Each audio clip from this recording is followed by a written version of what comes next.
Hey everybody, Travis back here. Episode 4 of What's in My Box. Today we're going to cover some deep crankbaits. I already got some pulled out here to the side that we're going to go over individually. I store these just in a regular Plano box. Very limited on the dividers because they're such big baits. We got 6 I got pulled out over there. A couple of them you wouldn't necessarily classify as deep crankbaits, but this is the box that I store them with, and I know they're there. So let's go ahead and jump into the box. So when you first look through the box here, what you're going to see, top left, some shallower 10-foot diving crankbaits, like a DT10, Series 4. I got a big 8.0 square bill in there that I actually found. A Series 5, Series 5 XD, Series 6, Bomber Fat-Free Shad, Storm Arashi Shad, and then your 6 XDs and Series 6s there at the bottom. So we're going to pull this back out and let's go over these baits individually here, real fast, kind of talk about what I think about each one and what I like about them and stuff like that. So we're going to start off here with the Storm Arashi 10. I think it's Storm Arashi Deep 10, circuit board lip, real narrow lip, not very thick, self-centering lie tie there on the bottom, so it should always run straight. Got that in that red color. I haven't used those much. I've had good luck with other storm baits, so looking forward to using that this year and hopefully catching some fish on it. We're moving to a bait now that out of all these baits, I've probably caught the most fish and definitely the biggest fish. One of my, close to my personal best. My personal best, I've had 3 or 4 that are all around the same weight, so I've all about that 6.5 pound range. So this is actually a Strike King Series 4 crankbait. So another one of those you wouldn't really classify as a deep crankbait. You can see the lip angle is not straight out, it kind of is shallow at an angle. This is a chartreuse sexy shad color. Pretty standard bait overall, nothing too crazy about that one. Next we're going to start getting into the actual what you would classify as more deep diving crankbaits. And the first one we're going to go over is one that I probably caught the most fish on. I'm not a huge deep cranker. The lakes here don't set up huge for deep cranking. The lakes in Illinois didn't set up huge for deep cranking. So I just overall don't have a lot of experience. But this particular bait I have had good luck on in the past. And so that's a Bomber Fat-Free Shad.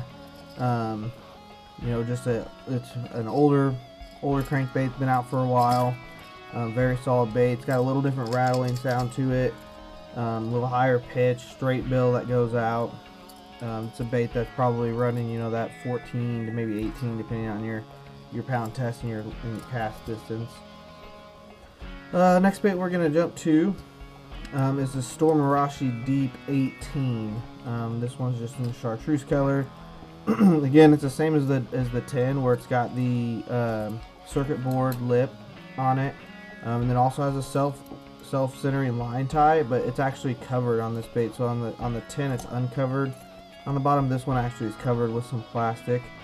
And then, you know, just a chartreuse body. It's got good hooks on it, stock. I like those hooks. Like I said, I haven't got a chance to use it much, but look forward to cranking a little bit with it this summer. The next lure we're going to go over is a real old school, probably like one of the original deep divers, or at least in my mind, one of the biggest deep divers. That's, you know, any guy that deep cranks is going to have these in his box, and that's a DD22. These ones have a different angled bill here, you know, another different rattle. You can hear it there. It's a lot deeper than like the Fat-Free Shad rattle. This one's kind of in a little bluegill color. Just a real old school. Caught some fish on a DD22, and it's probably actually one of the cheapest baits out of all these in here to pick up on.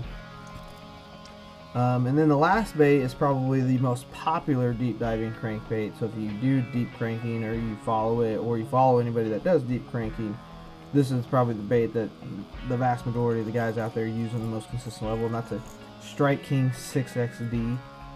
This one's in like that naturalistic shad color. So the big thing with the Strike King 6XD is this one does have a rattle, a sign of a double rattle system. It's like a deep and that high pitched rattle you can hear there.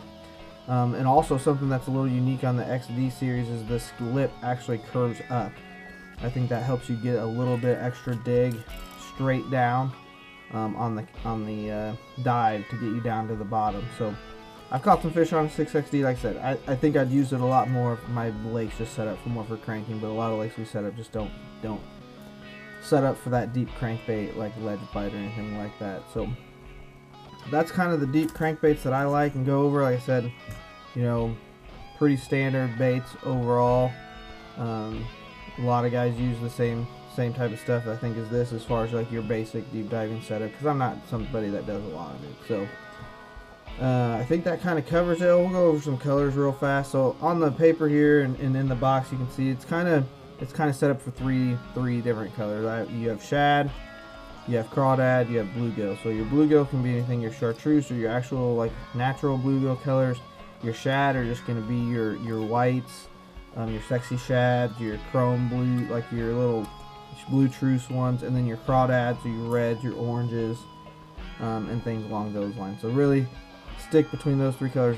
Vast majority of the time, if I'm going to be deep cranking, it's going to be a shad or a chartreuse bait, and then maybe in the spring you can throw in the crawdad color bait. So that kind of covers it for my deep cranking set, episode 4 of what's in my box. I think the next episode we're going to go over probably my favorite box out of everything in the box that I've caught the most fish on, bar none, out of any else in my boat. So look forward to that here in the next week or two, and we'll get after it. So thanks for watching, and please subscribe, like, and share the content. If you have any questions, feel free to ask, and I'll answer them to the best of my ability. So thanks for watching.